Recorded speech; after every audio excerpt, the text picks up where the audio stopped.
Hello everyone, स्वागत है आपका स्टडी रूल में। फ्रेंड्स, आज हम लोग इस वीडियो में देखेंगे मैथ के ऑब्जेक्टिव क्वेश्चन। ठीक है, ये आपके जो 21 फरवरी को एग्जाम होने वाला है मंगलवार के दिन। इसमें आप देखिए 95 प्लस यदि आप स्कोर करना चाहते हैं तो इस वीडियो को आप पूरा देखिए। ठीक है, यदि वीडियो अच्छा लगता है तो लाइक कीजिएगा और आप मेरे चैनल पर नए होंगे तो प्लीज़ चैनल को सब्सक्राइब कर लीजिएगा। चलते हैं वीडियो की तरफ। ठीक है, तो देखिए पहला क्वेश्चन हमने लिया है कि x-1/x का व्युत्क्रम होगा। ठीक है, तो देखिए व्युत्क्रम का मतलब क्या होता है कि उल्टा। ठीक है, तो इसका व्युत्क्रम क्या होगा, तो देखिए ये आपका जो दिया हुआ है ये माइनस के रूप में है, तो इसको हम लोग कम से कम इसको अंश और हर के रूप में बदलेंगे, तभी हम लोग इसका व्युत्क्रम जान सकते हैं। ठीक है, तो हम लोग क्या करेंगे, इसको अंश और हर के रूप में बदलेंगे। ठीक है, तो देखिए अंश और हर के रूप में बदलने के लिए क्या करेंगे कि देखिए क्वेश्चन क्या है आपका कि x-1/x है, यही है ना आपका। तो इसको क्या करेंगे, x में मल्टीप्लाई करेंगे तो कितना हो जाएगा x² अब -1/x। ठीक है, तो यही हो जाएगा आपका। ऊपर वाले को क्या बोलेंगे, अंश, और नीचे वाले को क्या बोलेंगे, हर। तो देखिए अंश और हर के रूप में इसे बदल लिए। तो हम लोग देखिए अब इसका व्युत्क्रम करना है हमको। तो व्युत्क्रम का मतलब क्या होता है, अपोजिट, उल्टा। तो उल्टा इसका करेंगे तो क्या हो जाएगा, x ऊपर चला जाएगा और ये जो नीचे है वो अरे जो ऊपर है वो नीचे हो जाएगा। ठीक है, ऊपर का नीचे, नीचे का ऊपर। तो ये हो जाएगा आपका व्युत्क्रम x/x² माइनस ये। ठीक है, तो आप देखिए ऑप्शन आपका कौन सा है, x/x² माइनस 1। ये पहला ये वाला ऑप्शन है आपका सही। ठीक है, तो ये हो जाएगा आपका पहला वाला ऑप्शन सही। दूसरा वाला क्वेश्चन चलते हैं।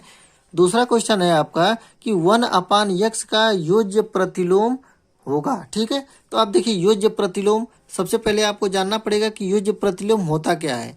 तो जो देखिए जो योज्य प्रतिलोम होता है मतलब, तो किसी भी संख्या का योज्य प्रतिलोम वो होता है जो उस संख्या में जोड़ेंगे तो उसका वैल्यू 0 आ जाए। ठीक है, तो वही उसका योज्य प्रतिलोम कहलाता है।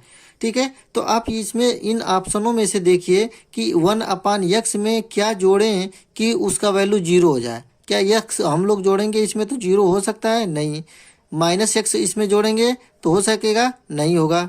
ठीक है, लेकिन -1/x इसको यदि हम लोग इसमें जोड़ेंगे तो ये इसका वैल्यू 0 हो जाएगा। क्यों, क्योंकि देखिए 1/x यहाँ पे प्लस में है और ये -1/x क्या है यहाँ पे, मतलब माइनस है। 1/x यहाँ पे माइनस है।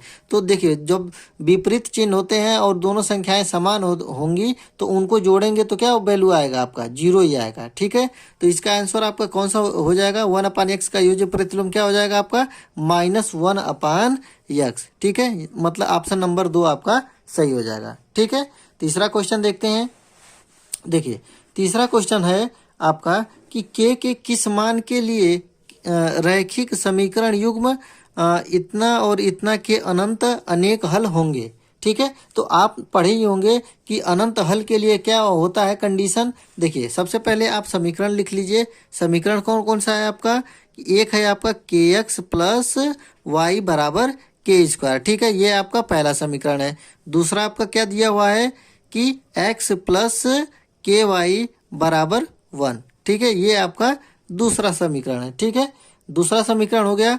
तो देखिए जो हम लोगों का होता है अनंत हल के लिए, अनंत हल के लिए कंडीशन क्या बनता है आपका कि a1/a2। ठीक है, a1/a2 = b1/b2 = c1/c2। ठीक है, यही बनता है ना आपका कंडीशन।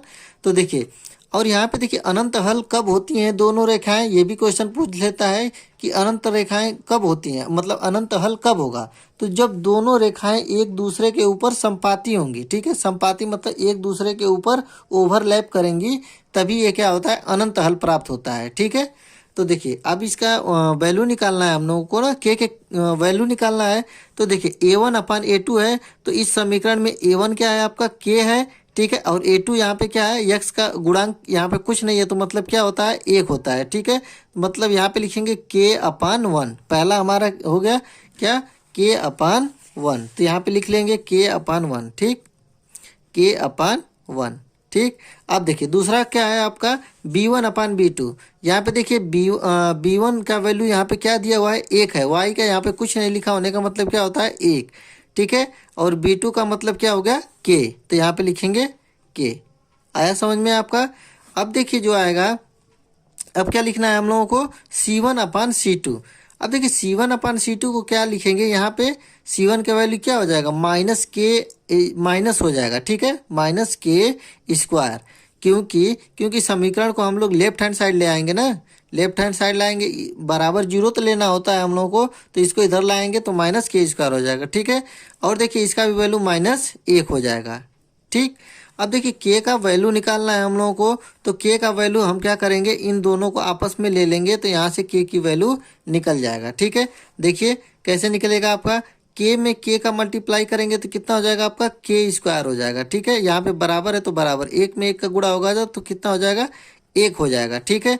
अब देखिए के स्क्वायर बराबर 1 दिया है, तो इसीलिए के का वैल्यू यदि हम लोगों को निकालना रहे तो यहाँ पे रूट में हो जाता है, रूट में 1 हो जाएगा, इसीलिए इसका वैल्यू क्या हो जाएगा, +-1, ठीक है। रूट का जितने भी मान होते हैं वो प्लस माइनस दोनों के रूप में होता है, तो यहाँ पे क्या हो जाएगा, के का वैल्यू कितना हो जाएगा, +-1, ठीक है। तो आइए देखते हैं क्वेश्चन में ऑप्शन कौन सा है, तो देखिए ये वाला है ऑप्शन +-1, ठीक है। तीसरा नंबर ऑप्शन ये आपका ऑप्शन हो जाएगा सही, ठीक है। चौथा नंबर क्वेश्चन देखते हैं। देखिए चौथा नंबर क्या कह रहा है कि समीकरण 3x² - 6x + k = 0 के मूल समान है तो k का मान ज्ञात कीजिए, ठीक है। अब देखिए क्या कह रहा है कि मूल क्या है, आपके समान है, तो मूल समान होने के लिए क्या कंडीशन बनता है कि जो आपका विविक्तकर होता है, क्या विविक्तकर क्या होता है आपका, डी बराबर क्या होता है, b² - 4ac = क्या लिया जाता है, 0, जब मूल समान होते हैं तब, ठीक है। तो देखिए क्या करेंगे यहाँ पे कि v का वैल्यू यहाँ से निकालेंगे, क्योंकि यहाँ पे देखिए b² है ना, तो b का वैल्यू कितना है, -6 है, तो यहाँ पे हो जाएगा -6 का होल स्क्वायर हो जाएगा ना आपका, ठीक है। माइनस है तो माइनस लिखेंगे, 4ac 4 लिखेंगे, फिर मल्टीप्लाई, a का वैल्यू देखिए क्या है, a का वैल्यू यहाँ पे 3 है तो 3 लेंगे यहाँ पे, ठीक है। c का वैल्यू फिर क्या है, c का वैल्यू क्या है, यहाँ पे k दिया हुआ है, तो c का वैल्यू लिखेंगे k = 0। इतना समझ में आया आपको। अब देखिए -6 का स्क्वायर कितना हो जाएगा, 36 हो जाएगा, ठीक है। देखिए 36 हो गया, यहाँ पे माइनस है तो माइनस, 4 में 3 का गुणा करेंगे तो 3 चौका 12 हो जाएगा आपका, 12 के बराबर आपका 0, यही होगा ना आपका। अब देखिए क्या करेंगे कि 36 इधर रहने दो बराबर, अब -12 को उधर ले जाएंगे तो क्या हो जाएगा, +12 हो जाएगा, ये हो जाएगा 12 के, और के बराबर कितना हो जाएगा, 36/12, कितने बार में ये कट जाएगा, 3 बार में कट जा रहा है, ठीक है। तो इसका वैल्यू के का वैल्यू कितना आ गया, 3। आंसर देख लीजिए, आप मिला लीजिए कौन सा वाला आंसर आपका है, तो पहला वाला ऑप्शन आपका 3 है, तो यही हो जाएगा आपका के का वैल्यू 3। समझ में आ गया आप लोगों को। देखिए अगला क्वेश्चन देखते हैं। देखिए सारे क्वेश्चन जो है आपके इंपॉर्टेंट है, ये वाला जो क्वेश्चन था आप इस पे स्टार लगा लीजिए, ये जो समीकरण वाला क्वेश्चन था ये बहुत ही इंपॉर्टेंट है, ये हमेशा आपके क्वेश्चन मतलब एग्जाम में आपके पूछता है ये क्वेश्चन, ठीक है। देखिए अगला क्वेश्चन क्या है हम लोगों का, 5वां नंबर क्या है, समीकरण 3x² - 4x = 0 के मूलों का गुणनफल बताइए, ठीक है। तो अब देखिए यहाँ पे क्या करना है कि मूलों का गुणनफल निकालना है, तो मूलों का गुणनफल क्या होता है आपका, अल्फा इंटू बीटा ही होता है ना, अल्फा इंटू बीटा बराबर क्या होता है, C/A होता है, ठीक है। मूलों का गुणनफल तो यही होता है, तो मूलों का गुणनफल C/A होता है, तो इस समीकरण में C कहाँ है, आपको यही तो निकालना है C, तो C का वैल्यू यहाँ पे क्या है, 0 है, ठीक है। C का वैल्यू नहीं दिया है तो यहाँ पे क्या लेंगे, 0, और a का वैल्यू कितना दिया हुआ है, a का वैल्यू x² का गुणांक 3 है, तो यहाँ पे 3 ले लेंगे, ठीक है। तो 0/3 हो जाएगा, तो देखिए 0/3 हो गया, तो ये क्या हो जाएगा, किसी 0 का भाग देंगे किसी संख्या से तो उसका वैल्यू कितना आता है, 0 आता है, ठीक है। 0 आता है तो मूलों का गुणनफल इसका कितना हो जाएगा, आंसर 0। तीसरा वाला ऑप्शन आपका है, तो ये वाला ऑप्शन आपका सही हो जाएगा, ठीक है। अब देखिए छठा नंबर क्वेश्चन क्या है आपका, देखिए यदि द्विघात समीकरण इतना का एक मूल -2 हो तो p का मान ज्ञात कीजिए। आप देखिए क्या कह रहा है कि इस समीकरण का जो मूल दे दिया है -2, एक मूल तो दे दिया है आपका, तो क्या करना है कि p का मान ज्ञात कीजिए। देखिए किसी भी समीकरण का यदि मूल दे दिया हो तो उसी मूल को हम उस समीकरण में यदि रखेंगे तो उसका क्या होगा कि उसकी वैल्यू क्या हो जाएगी, 0 हो जाएगी, ठीक है। उसका मतलब क्या करेगा, वो उसको संतुष्ट कर देगा। समीकरण क्या है आपका, लिख लीजिए कि x² + 2x - p = 0, ठीक है। तो आपके देखिए क्या कह रहा है कि एक मूल क्या है, -2 है, तो x की वैल्यू यहाँ पे क्या रखेंगे हम लोग, -2, ठीक है, तो -2 का होल स्क्वायर हो जाएगा, प्लस है तो +2। अब यहाँ पे देखिए गुणे x की वैल्यू कितना है -2, तो यहाँ पे -2 है, माइनस के रूप में है, इसीलिए हमने इसको ब्रैकेट में कर दिया। ठीक है, -p बराबर 0। देखिए -2 का स्क्वायर करेंगे तो कितना आ जाएगा, 4 आ जाएगा। ठीक, अब देखिए 2 का +2 है, यहाँ पे -2 है, तो इन दोनों का आपस में गुणा हो जाएगा, कितना हो जाएगा, कितना वैल्यू आएगा, -4 आएगा, 2 दूना के 4। और यहाँ पे देखिए -p है। ठीक है, -p है, तो यहाँ पे -p लिखेंगे बराबर 0। अब देखिए यहाँ पे -4 है, यहाँ पे +4 है, तो ये दोनों आपस में कट जाएंगे। ठीक है, ये आएगा -p बराबर 0, इसलिए p की वैल्यू आ गई आपकी 0। ठीक है, यही आपका p के वैल्यू ही निकालना था, तो p बराबर 0। अब देख लीजिए कौन सा वाला ऑप्शन सही है आपका, दूसरा वाला ऑप्शन सही है, तो ये वाला ऑप्शन सही हो जाएगा। अब हम लोगों का 6 क्वेश्चन पूरे हो गए, 7वां नंबर पे आते हैं। देखिए 7वां क्वेश्चन क्या है आपका कि चित्र में त्रिभुज ABC और त्रिभुज AEF समरूप त्रिभुज हैं, तो कोण AEF बराबर होगा। मतलब कह रहा है कि कोण AEF मतलब ये वाला कोण किस कोण के बराबर है। ठीक है, तो देखिए ये वाला त्रिभुज और ये वाला त्रिभुज दोनों क्या है, समरूप त्रिभुज है। तो जब दोनों त्रिभुज समरूप त्रिभुज होते हैं तो इसमें क्या होता है कि एकांतर कोण आपस में, अरे संगत कोण आपस में क्या होते हैं, बराबर होते हैं। क्या होते हैं, संगत कोण आपस में बराबर होते हैं। ठीक है, तो संगत कोण कौन कौन से हैं आपके, देखिए यहाँ पे एक कोण बन रहा है और यहाँ पे एक कोण बन रहा है, तो ये दोनों आपस में जो संगत कोण बन रहे हैं ये आपस में बराबर होंगे। ठीक है, तो बराबर कौन सा वाला है, ABC, मतलब ये वाला कोण ABC ये आपके आपस में बराबर होगा, मतलब ये वाले कोण दोनों आपस में बराबर होंगे। ठीक है, तो ये था आपका। अब देखिए 8वां नंबर क्वेश्चन क्या कह रहा है कि यदि दो समरूप त्रिभुजों की संगत भुजाएं दो संबंधित 3 के अनुपात में है तो उनके क्षेत्रफलों का अनुपात ज्ञात कीजिए। ठीक है, तो देखिए क्या कह रहा है कि जब दो समरूप त्रिभुज के संगत भुजाएं दो संबंधित 3, मतलब भुजाओं का अनुपात आपको दे दिया है, तो क्या कह रहा है कि क्षेत्रफल का अनुपात ज्ञात कीजिए। तो जो क्षेत्रफल का अनुपात का जो फार्मूला होता है वो भुजाओं के वर्गों के, देखिए वर्ग क्या है, मतलब A1 का स्क्वायर अपान A2 का स्क्वायर के बराबर होता है। ठीक है, यही होता है आपका कंडीशन। ठीक है, तो A1 का वैल्यू कितना दिया है 2, तो 2 का वर्ग कितना होता है आपका 4, 3 दिया है तो 3 का वर्ग कितना होता है 9, मतलब कितना आ गया 4 संबंधी 9। तो ये वाला BC वाला ऑप्शन आपका क्या हो जाएगा, सही हो जाएगा। ठीक है, समझ में आया आप लोगों को। अब देखिए 9 नंबर क्वेश्चन क्या कह रहा है कि बिंदु -6, 8 की मूल बिंदु से दूरी ज्ञात कीजिए। ठीक है, अब देखिए क्या कहना है कि देखिए दो बिंदुओं के बीच की दूरी का फार्मूला आपको तो याद होना चाहिए, तभी आप ये निकाल सकते हैं। ठीक है, अब देखिए क्या है कि जो आपका मूल बिंदु होता है वो मूल बिंदु क्या होता है, ये भी आपको याद होना चाहिए कि मूल बिंदु क्या होता है 0, 0 होता है। ठीक है, तो 0, 0 और -6 और 8 इन दो बिंदुओं के बीच की दूरी का फार्मूला क्या होता है, दूरी का फार्मूला D बराबर क्या होता है आपका फार्मूला, रूट में। ठीक है, रूट में क्या होता है फार्मूला कि x1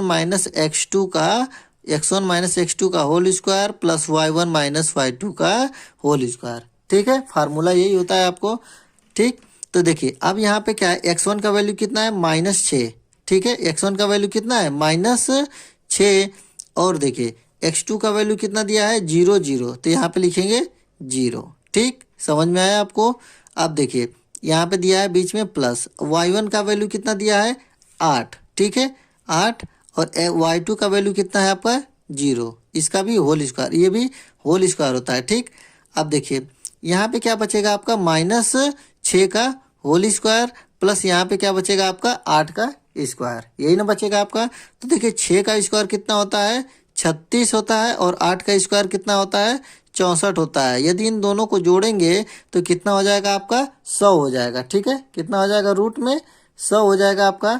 तो जब रूट में आपका 100 हो जा रहा है तो यदि रूट को बाहर करेंगे तो D बराबर कितना आ जाएगा आपका 10 आ जाएगा। ठीक है, तो मूल बिंदु से दूरी उसका कितना आ गया 10। अब देखिए ऑप्शन नंबर कौन सा है आपका C, तो ये वाला ऑप्शन आपका सही हो जाएगा।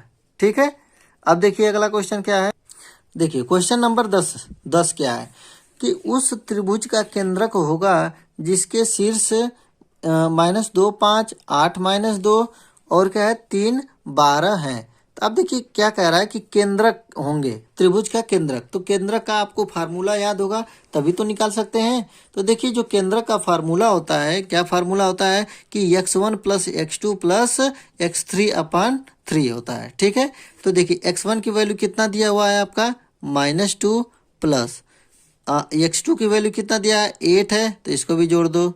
x3 की वैल्यू कितना दिया है 3 है, तो इसको भी जोड़ दो। और कितने से भाग देना है आपको, 3 से भाग दे देना है। ठीक है, तो देखिए -2 प्लस 8 और 3, 8 3 11 हो जाएगा। 11 में से 2 को घटाएंगे तो कितना बचेगा आपका 9 बचेगा। तो 9 बटा के 3 बराबर कितना आ जाएगा आपका आंसर 3। मतलब x की वैल्यू कितना आ गई 3 आ गई। ठीक है, अब क्या करना है कि y2 का वैल्यू भी तो निकाल, अरे x की वैल्यू निकल गई तो y का वैल्यू निकालना है। तो y बराबर क्या होता है आपका कि y1 प्लस क्या है आपका y1 5। ठीक, y2 की वैल्यू कितना दिया है -2। ठीक है, और क्या है y3 की वैल्यू कितना दे दिया है 12। तो इसको भी आप जोड़ देंगे। अब बट्टे में कितना करेंगे 3 करेंगे। अब देखिए 12 5 17 में से 2 जाएगा आपका कितना बचेगा 15। 15 बट्टे में 3 कितने बार में कट जा रहा है आपका 5 बार में कट जा रहा है। तो इसका आंसर क्या हो जाएगा 3 और 5। पहले किसको लिया जाता है x की वैल्यू को, और फिर बाद में y की वैल्यू को लिया जाता है। 3 और 5 हो जाएगा। ठीक है, तो ये आपका ऑप्शन नंबर सी क्या हो जाएगा आपका राइट हो जाएगा। ठीक, यदि आप लोगों को ये वीडियो पसंद आता है तो प्लीज़ लाइक कर दीजिएगा, और आप मेरे चैनल पे नए होंगे तो प्लीज़ चैनल को सब्सक्राइब कर लीजिएगा। ठीक है, चलते हैं। देखिए अगला क्वेश्चन क्या है आपका 11 नंबर। ठीक, यदि 2 साइन 3 थीटा बराबर 1 हो तो थीटा की वैल्यू ज्ञात कीजिए। ठीक है, यहाँ पे देखिए बहुत ही सिंपल क्वेश्चन है, बस देखने में लग रहा है कि कठिन है आपका। ठीक, तो देखिए क्या है आपका 2 साइन 3 थीटा बराबर 1 दे दिया है। तो यहाँ से आपको क्या करना है कि थीटा की वैल्यू निकालना है। देखिए बहुत सिंपल है, क्या करेंगे कि देखिए साइन 3 थीटा बराबर 2 को क्या कर दीजिए राइट हैंड साइड लेके चले जाइए, तो ये हो जाएगा 1/2।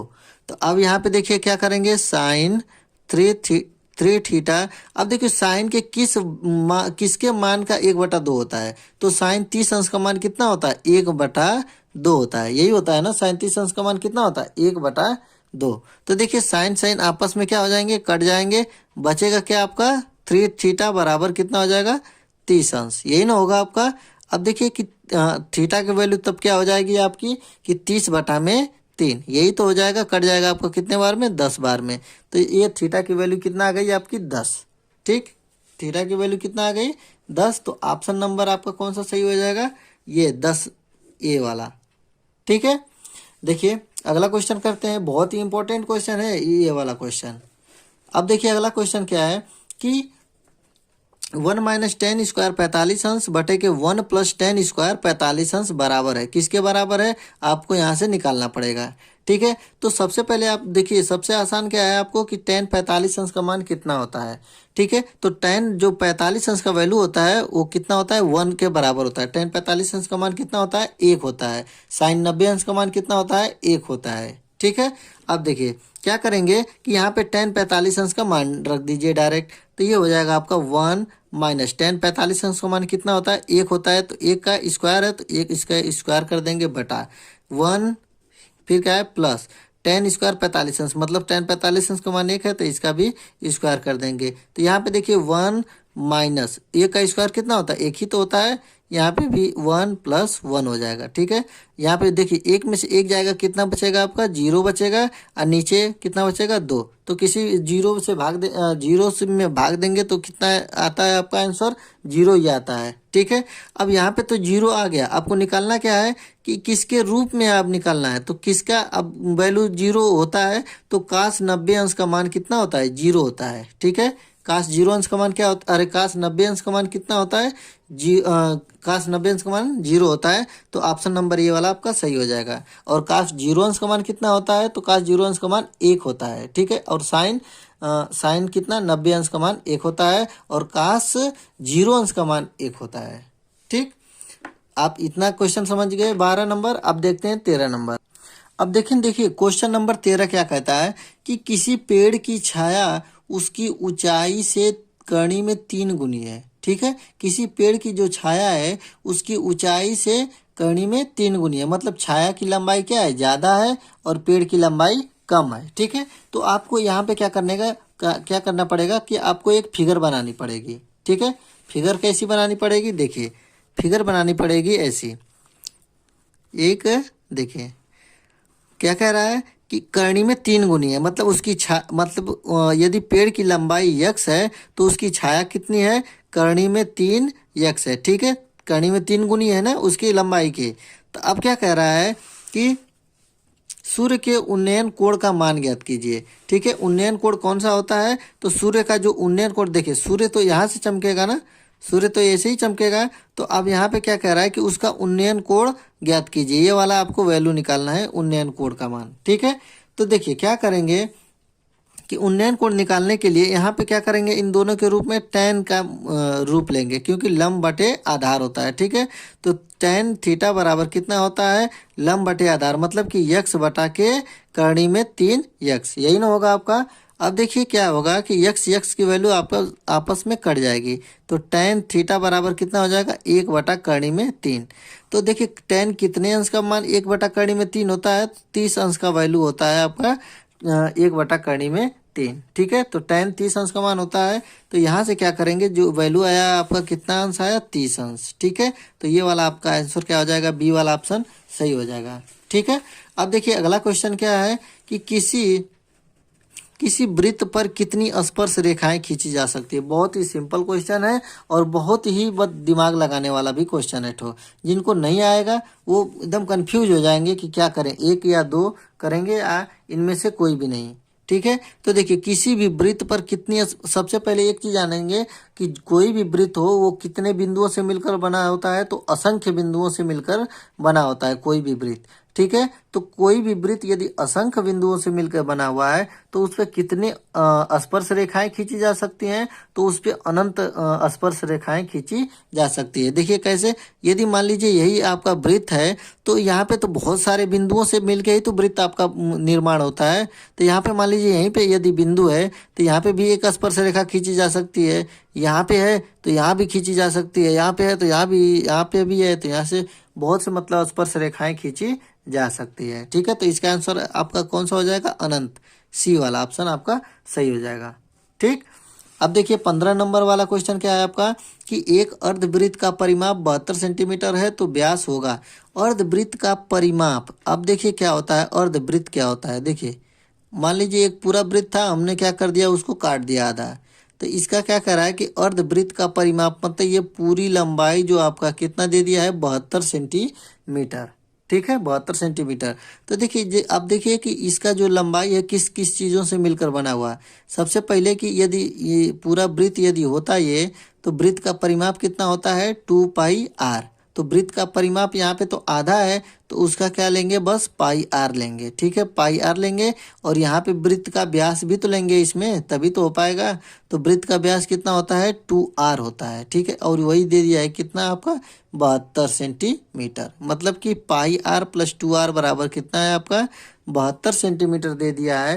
तो अब इसी को क्या करेंगे, हम लोग सॉल्व कर लेंगे, तो यहीं से हमारा क्या निकल जाएगा, आंसर निकल जाएगा। और यहाँ पे क्या निकालना है, हम लोगों को व्यास निकालना है। ठीक है, तो देखिए क्या करेंगे कि क्या दिया हुआ है आपका, πr + 2r बराबर कितना है आपका, 72 दे दिया है। ठीक, अब यहाँ से क्या करेंगे, r की वैल्यू कॉमन कर लेंगे, पाई का वैल्यू यहाँ पे क्या होता है, 22 बटा के 7 + 2 बराबर कितना है आपका, 72। ठीक है, अब देखिए इसको सॉल्व कर लीजिए। अब देखिए r की वैल्यू कितना हो जाएगा, 7 दूना के 14, 14 में और 22 को क्या कर देंगे, जोड़ देंगे, 14 और 22 कितना हो जाएगा आपका, 4 2 6 और 2 1 3, 36 हो जाएगा। 36 बटा के 7 बराबर कितना हो जाएगा आपका, 72। ठीक, तो r का वैल्यू यदि निकालना रहे तो क्या होगा कि 72 गुणते 7 बटा के आपका 36। ठीक है, 36 दूना के 72 दो बार में कट जाएगा, 2 7 14। r की वैल्यू कितनी आ गई, r की वैल्यू आ गई आपकी 14, मतलब त्रिज्या निकल गई कितनी, 14 आ गई आपकी। ठीक है, त्रिज्या कितना निकल गई आपकी, r बराबर 14 सेंटीमीटर। ठीक, तो 14 सेंटीमीटर निकल गया, तो क्या कह रहा है, तो वृत्त का व्यास निकालना है हमको। तो वृत्त का व्यास क्या होता है कि त्रिज्या का 2 गुना, मतलब 14 का 2 गुना कितना होगा, 14 दूना के 28। तो ये आपका बी वाला ऑप्शन क्या हो जाएगा, सही हो जाएगा। आया समझ में। अब देखिए 16 नंबर क्वेश्चन क्या है कि 6 सेंटीमीटर त्रिज्या वाला एक वृत्त के एक त्रिज्यखंड का क्षेत्रफल ज्ञात कीजिए जिसका कोण 60 अंश है। अब देखिए क्या करना है कि त्रिज्यखंड का क्षेत्रफल निकालना है। तो त्रिज्यखंड का क्षेत्रफल का फार्मूला तो आपको याद होगा, तभी तो निकाल पाएंगे। तो देखिए जो त्रिज्यखंड का क्षेत्रफल का जो फार्मूला होता है, क्या फार्मूला होता है कि थीटा बटा के 360 गुणते पाई आर स्क्वायर, यही होता है ना आपका, यही होता है आपका फार्मूला। इसको आप लोग याद कर लीजिए। देखिए थीटा की वैल्यू दे दिया है आपका, कितना है आपका 60 अंश। ठीक, तो यहाँ पे लिखेंगे 60 अंश बटा के 360 गुणते पाई आर स्क्वायर है। पाई का मतलब कितना होता है 22 बटा के 7, और आर का वैल्यू भी दे दिया है कितना 6 सेंटीमीटर। तो यहाँ पे आर को 2 बार लिखेंगे क्योंकि आर स्क्वायर है। आगे यहाँ तक समझ में आया। अब देखिए क्या करेंगे, 1 0 से 1 0 कट जाएगा और 6 से ये कट जाएगा, 6 बार में कट जाएगा। ठीक, और ये 6 भी कट जाएगा आपका 1 6 से। अब देखिए कितना बचा, ये हो गया आपका कितना, अब 6 का इसमें मल्टीप्लाई कर देंगे। ठीक है, या फिर इसका वैल्यू कितना होता है, पाई का वैल्यू कितना होता है 3.14, उसमें यदि 6 का गुणा कर देंगे तब भी आपका आंसर आ जाएगा। ठीक है, तो कितना आ जाएगा देख लेते हैं आंसर हल करके। तो देखिए 3.14 होता है और 6 से इसमें मल्टीप्लाई कर देंगे। देखिए 6 चौका 24 को 4, 2 बचेगा, 6 कम 6 2 8 होगा, 36 18, मतलब 18.84 इसी के नियर अबाउट आ रहा है ना, 18.84। तो देखिए जो 18 ये है आपका 18.86, तो यही क्या हो जाएगा आपका आंसर सही हो जाएगा। ठीक है, 16 नंबर क्वेश्चन आपको समझ में आ गया। अब देखिए 17 नंबर क्वेश्चन देखते हैं। 17 नंबर क्या है कि एक ठोस को एक आकृति से दूसरी आकृति में रूपांतरित करने पर नई आकृति का आयतन बढ़ेगा, घटेगा, पहले के समान होगा या 2 गुना होगा। बहुत ही इंपॉर्टेंट क्वेश्चन है ये। ठीक है, क्या कह रहा है कि एक ठोस को एक आकृति से दूसरी आकृति में बदली जा रही है, तो उसका आकृति का आयतन क्या करेगा। तो आयतन देखिए कभी नहीं चेंज होता है, आपको ये ध्यान में रखना है। ठीक है, तो ये क्या होगा आपका ऑप्शन नंबर सी, मतलब पहले के ही समान रहेगा, मतलब उसमें चेंजिंग, आयतन में चेंजिंग नहीं होता है। यदि उसका वक्र पृष्ठ चेंज हो सकता है, ठीक है, संपूर्ण पृष्ठ चेंज हो सकता है, उसका व्यास चेंज हो सकता है, त्रिज्या चेंज हो सकता है, परिमाप चेंज हो सकता है, लेकिन उसका आयतन नहीं चेंज होगा। ठीक है, तो ये हो जाएगा ऑप्शन नंबर आपका सी। ठीक है, अब चलते हैं 18 नंबर। 18 नंबर क्वेश्चन क्या कह रहा है कि एक लंबवृत्तीय बेलन के आधार का क्षेत्रफल 9 पाई सेंटीमीटर स्क्वायर है, तो उसके आधार का व्यास ज्ञात कीजिए। बहुत ही सिंपल क्वेश्चन है। लंबवृत्तीय बेलन दे दिया है आपका, ठीक है, लंबवृत्तीय बेलन, देखिए लंबवृत्तीय बेलन हमने बना दिया है यहाँ पे। ये क्या कह रहा है कि उसके आधार का जो क्षेत्रफल है, मतलब ये ही तो आधार होता है। आधार कैसा होता है, वृत्त के आकार का होता है। तो वृत्त का क्षेत्रफल कितना होता है आपका पाई आर स्क्वायर। कितना दे दिया है आपका 9 पाई, यही ना दिया है। तो देखिए पाई पाई से कट गया और यहाँ पे क्या हो जाएगा, आर स्क्वायर का वैल्यू 9 है, तो आर की वैल्यू कितना हो जाएगी आपकी 3 हो जाएगी। ठीक है, तो आर की वैल्यू 3 हो गई, तो उसके आधार का व्यास कह रहा है। तो जब त्रिज्या 3 हो गई तो व्यास क्या होता है आपका 2 गुना होता है ना, तो 3 गुना के 6, ये क्या हो जाएगा आपका व्यास निकल जाएगा। ठीक, तो व्यास आपका देखिए 6 सेंटीमीटर, ऑप्शन नंबर डी। ठीक, यही ऑप्शन नंबर डी सही हो जाएगा। ठीक है, अब देखिए क्वेश्चन नंबर 19 पे चलते हैं हम लोग। देखिए क्वेश्चन नंबर क्या कह रहा है 19 नंबर कि 1 से लेकर 15 तक की सम संख्याओं का समांतर माध्य क्या होगा। ठीक है, तो देखिए लिखिए 1 से लेकर 15 तक की कौन कौन सी सम संख्याएं आती है। तो 1 को तो नहीं लेंगे, ठीक है, फिर उसके बाद क्या आता है आपका 2। ठीक है, 2 आता है ना, तो 2 आपकी क्या होती है सम संख्या होती है, 2 को लेंगे। 2 के बाद कौन सी सम संख्या आती है 4 है। ठीक है, 4 के बाद 6 है, 6 के बाद 8 है आपका, 8 के बाद क्या है आपका 10 है, 10 के बाद क्या है आपका 12 है, 12 के बाद क्या है आपका 14 है, 14 के बाद 16 है, 16 जबकि 15 तक ही तो हमको लेना है। तो कितनी संख्याएं हो गई 1 2 3 4 5 6 7।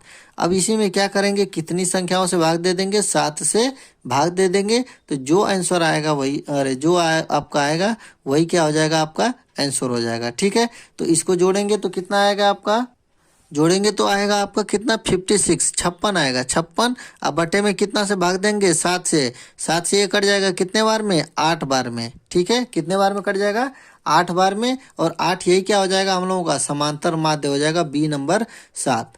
ठीक है, तो जो आपका 21 तारीख को जो एग्जाम होने वाला है, इसमें आप लोग आशा करता हूँ आप लोग अच्छे से पढ़ाई करिए।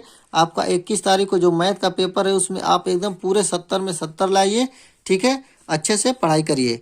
20 नंबर का क्वेश्चन है आपका कि निम्न में से कौन सी केंद्रीय प्रवृत्ति की माप नहीं है, ठीक है। केंद्रीय प्रवृत्ति की माप नहीं है, ये बहुत ही इंपॉर्टेंट क्वेश्चन है। देखिए माध्य, माध्यिका, बहुलक, ये तीनों क्या होते हैं केंद्रीय प्रवृत्ति की माप है। लेकिन मानक विचलन क्या है, ये मानक विचलन केंद्रीय प्रवृत्ति की माप नहीं है। तो ऑप्शन नंबर ये आपका डी वाला क्या हो जाएगा, सही हो जाएगा। तो ये थे आपके 20 जो बहुविकल्पी क्वेश्चन आएंगे। इनमें से बहुत से क्वेश्चन समझिए आपके बोर्ड एग्जाम में आने वाले हैं, तो आप अच्छे से प्रिपरेशन कीजिए। और नए होंगे आप मेरे चैनल पे तो प्लीज़ चैनल को सब्सक्राइब कर लीजिएगा। मिलते हैं अगली वीडियो में, तब तक के लिए जय हिंद, जय भारत।